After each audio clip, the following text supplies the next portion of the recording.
This is the reading for lesson 2.4, which is about Christopher Columbus. So on our to-do list, we have to first access a reading. Christopher Columbus. Christopher Columbus's father was a businessman, a weaver. His mother's family were also weavers. Maybe they hoped that one day Christopher would go into the weaving business too. But Christopher had ideas of his own. Growing up in the seaport city of Genoa, Italy, he had watched ships coming and going all the time, and he began to dream of sailing out on a great adventure of his own. Lots of people dream of adventures when they are children, but Christopher didn't just dream, he did something about it. He worked hard to get what he wanted. One thing that he did early in his life was get a good education. He didn't go to school for long, but he continued his education on his own to be sure that he learned the things that he would need to know. He taught himself Latin and Spanish so that he could communicate with people from different places. When he was 14 years old, he signed on as a deckhand on sailing ships to learn all about sailing. At that time, many ships were sailing off on adventures. Some of them sailed east around Africa to reach what they called the Indies, which includes the modern countries of India, China, and Japan. Columbus, knowing that the world was round, thought he could get there by sailing west. He didn't know that there were whole other continents, North and South America, and the Pacific Ocean too. The voyage west would be an expensive one, and Columbus's first job was to find someone rich to sponsor him. After many tries, Queen Isabella and King Ferdinand of Spain took an interest in his plan.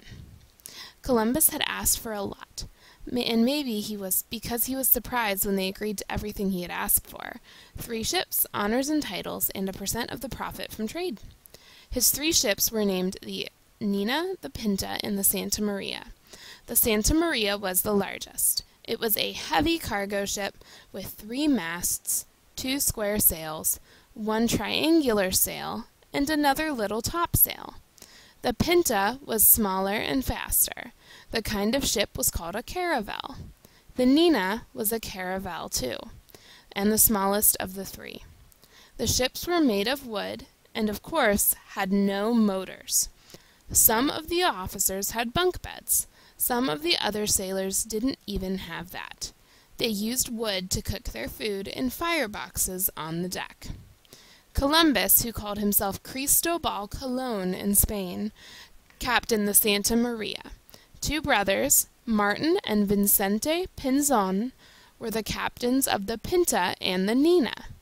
Altogether, there were about 90 men on the 3 ships that set sail in August of 1492.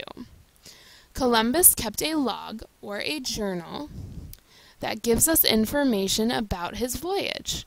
From his log, we know that they sailed by dead reckoning, which was their way of measuring their course. They used only a magnetic compass and measurements of distance and time to keep them on track.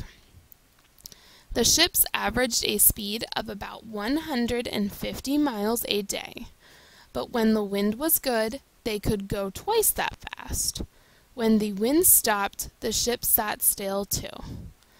The trip turned out to take much longer than anyone on board expected. After many days and nights at sea, the sailors were ready to return home. On October 10, Columbus talked them into sailing forward for just 3 more days. On October 12, they sighted land, an island in the Bahamas. The same day they landed, not in the Indies, but in the New World. The rest, as they say, is history. So that is the reading.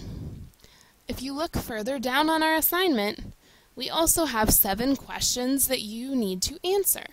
And you will answer them by printing this off and circling it, and then scanning it to me, or by using the online text box to help you.